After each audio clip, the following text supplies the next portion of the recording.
Hey guys. Okay, so this month I read 11 books. I read 5 physical books and 6 on audio.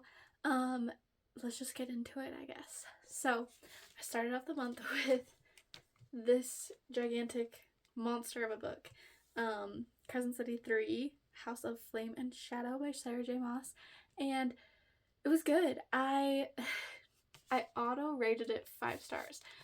What I mean by that is that I gave it a 5 star on all my trackers that I track with my reading of the year. But I think in my soul, it really just is a 4.5, maybe even a 4. Not really so sure on that, just because it was good and it just wasn't what I expected it to be and what all the fans, like fan theories were. Like, she could have gone much different ways that would have probably worked better and that kind of deal, but it was still good and it just felt slow even though it wasn't. Like, it was totally, you were doing things so often, like each part of the book, like there was no part where we were just sitting around waiting for something to happen. It was very, we're doing this, now we're doing this, now we're doing this. So like that. But I think there was just so much that it felt like slow in my head trying to process it all. Anyways, there was a lot of POV changes in it, and I heard that some people, like other people that have reviewed this, they didn't really like the frequency of the POV changes. I didn't really mind it, and it wasn't that hard for me to like switch into that person, like what they were doing and stuff, but yeah. There were definitely some things I'm like, well, why did that happen? That was literally irrelevant to anything. And in the end of the book, it was still irrelevant. Like, there was certain things that it didn't matter.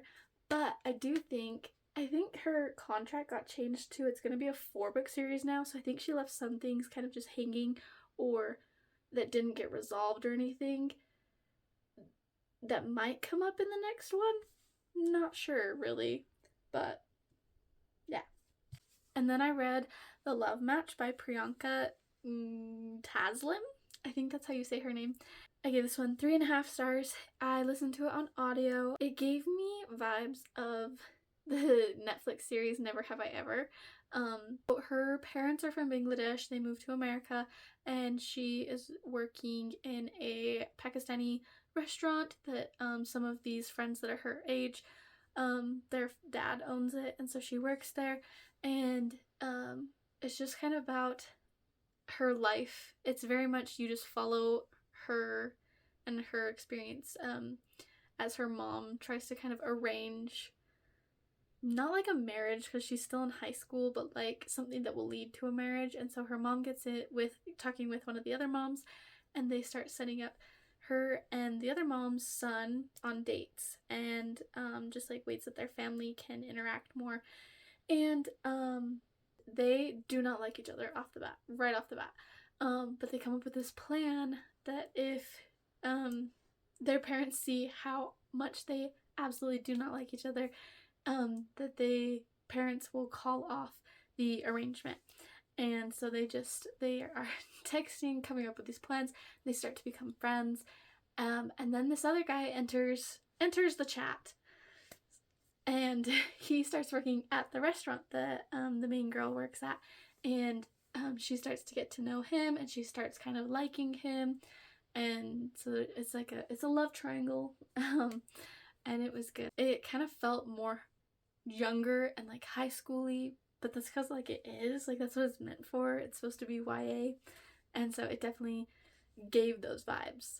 Then I read Charming as a Verb by Ben Felipe. I gave this one 4 stars. I listened to this one as well, and the voice actors for this one, perfect. They did such a good job. Like, they added just such like imagery, and just like it was beautiful. It was so good. And so it follows this boy, and he's in high school, and he's like he's kind of poor, but he goes to a richer school because he got a scholarship to go there, and he's trying to apply to different colleges and get as many extracurriculars as he can to kind of amp up his applications. And so he wants to go to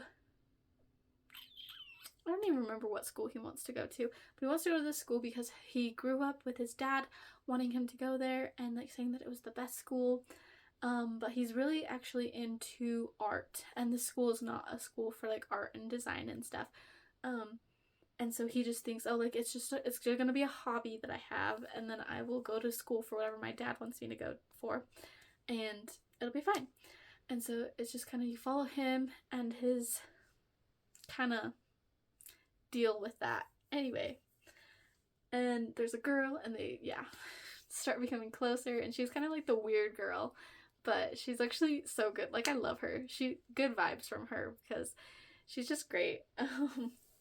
And she's just kind of like this no-nonsense girl, and like she lives in the same building that he does, but her mom is more well-known and kind of more well-off. And then he starts walking their dog for them and like to get more money and stuff, because his family's kind of on the lower end of the income. And it was just good. Anyways, and the conflict, the choices that this man made during some parts of the story were just, why are you making those choices, sir? Why? Literally tell me your thought process, because who in their right mind thought that this would work? That this would be a good decision for you to make? It's fine. Anyways, it was a good book. And then I read The Burnout by Sophie Kinsella. Yes, Kinsella. I give this one 4.5 stars. It was so good. I also listened to this one on audio, whatever. And it was so good. It was so funny. I was literally laughing out loud. This one had me laughing so much. And I just loved the main character and the love interest guy. Love them so much. I loved the side characters that are at the hotel. Just so good. So it's about this female main character that she kind of has a mental breakdown at work and like wants to join a convent, and that's across the street, runs away, is running from her boss, because her boss is trying to get her to come back to work, sprinting from her boss. She turns and then she runs straight into a brick wall. It has to go to the hospital. Her doctor makes her take off, I think, like 2 or 3 weeks of work, to like work on her mental health. And so her mom helps her book a stay at a hotel that they used to go to when she was younger, and to kind of like refresh, rejuvenate, kind of relax, and just calm the heck down. And then this guy is also there for much of the same reasons, and they just they don't like each other at first, like at all, and but they start kind of forming a little bit of a friendship. And then the next book I listened to was The Exception to the Rule by Christina Lauren. I gave it 3 stars. It's a very short, it's part of this, like, I don't even know what it's called something, but Amazon brought together all these authors, like Christina Lauren, another book that I read this month, Ashley Poston, a bunch of them, and they made short little novellas that are Valentine's themed. So this one, it was the 2 main characters that they send emails to each other. They don't even really know what the other looks like or who they are, but they send emails to each other every year on Valentine's Day, just because of it started off as a mistake, and then they just kind of kept it as a tradition for like 13 years. This book is just like only on Valentine's Day, and it's solely through emails until like the last little part. It was fun, it was quick, it was just like a good time, honestly. Okay, the next book I read was the next Bridgerton book, The Viscount Who Loved Me, by Julia Quinn. Let me, star rating. I gave it 4 stars. I loved this book, even more than I loved The Duke and I, the first book of the series. I love Anthony so much. I love Kate. I love their backstories. Like, it went into so much more depth than the show goes into for season 2, their season. The book just goes into so much more depth of like why she's scared of storms and why he is the way that he is. And it just gives them more substance and more depth as characters, and then that makes their interactions together even more enjoyable and just like fun. And I honestly really loved it. And it goes so different, like from from like here on. This is completely different from the from the season 2 of Bridgerton on the series. This is fairly similar. This, absolutely not. Absolutely not. So different. It's like so good. I wish they would have done this in the series. I hope that they do this in the series because they could. Potentially, they could do some of this in the series for season 3 or season 4. But I digress. Anyways, loved it. And then I read Butcher and Blackbird by Brynne Weaver, and I give this one 4 stars. I really liked it.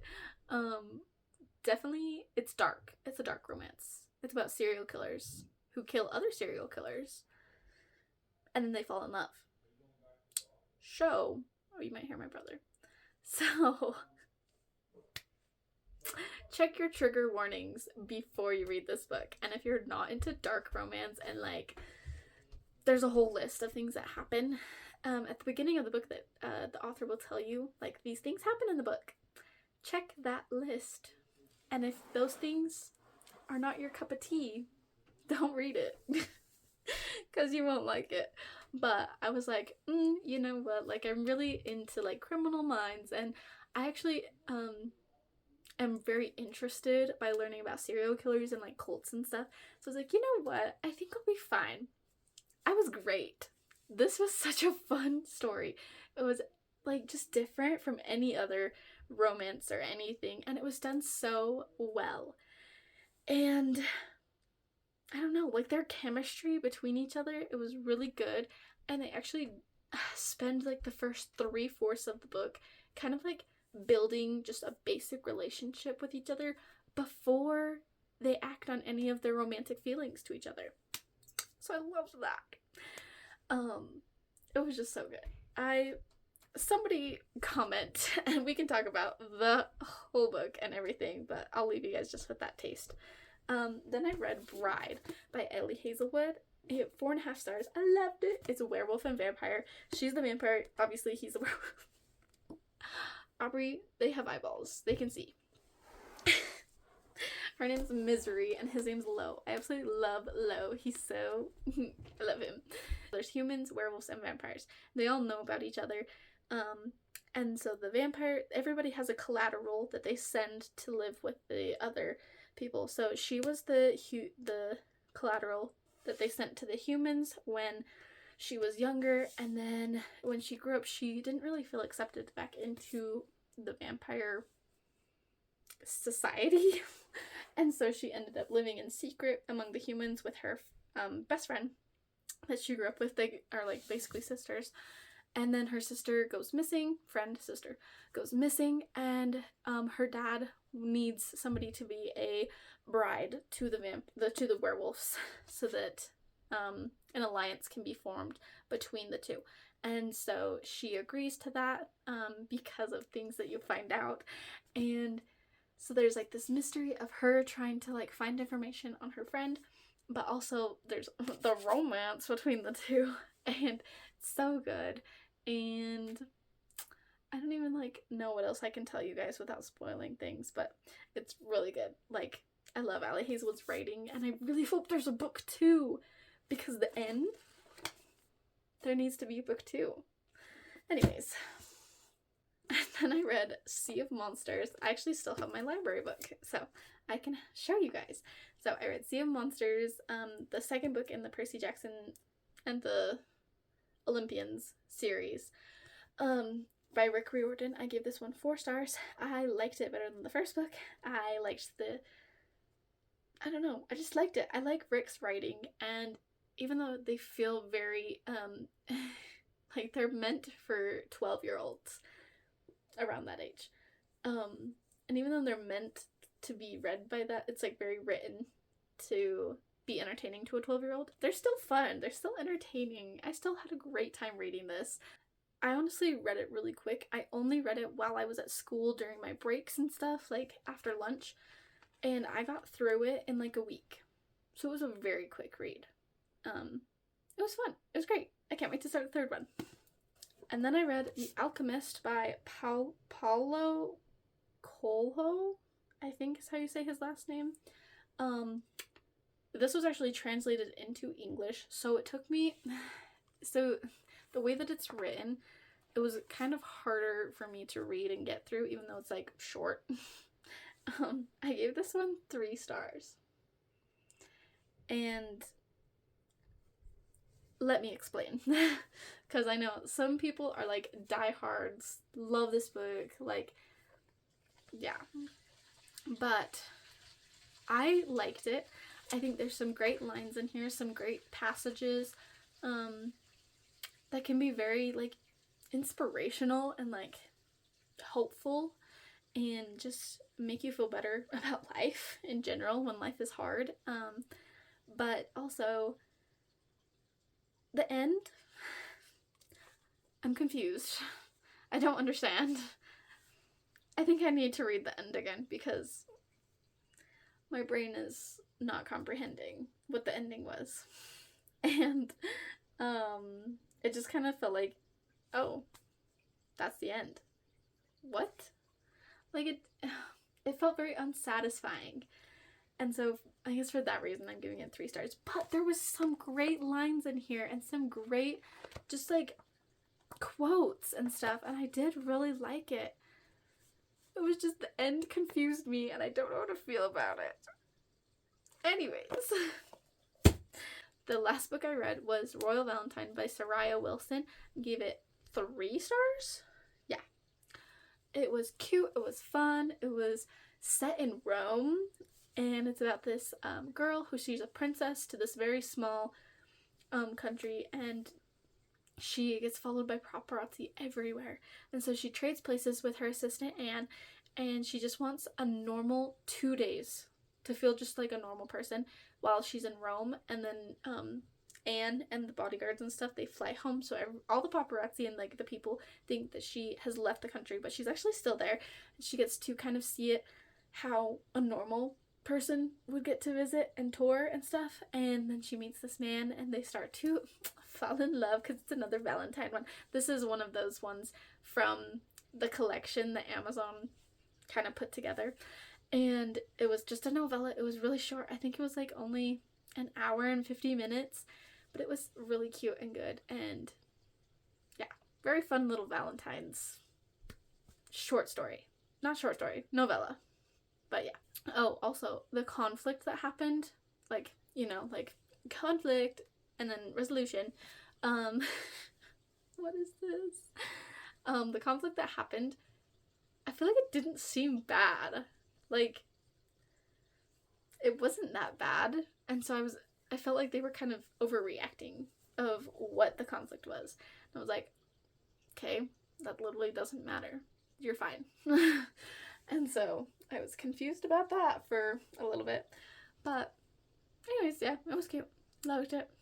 Okay, those are all the books that I had read for this month, and I will be back soon with another video, hopefully, and there's not really much else to say. And so I guess just like, comment, and subscribe, and I will see you guys in the next video. Okay, bye!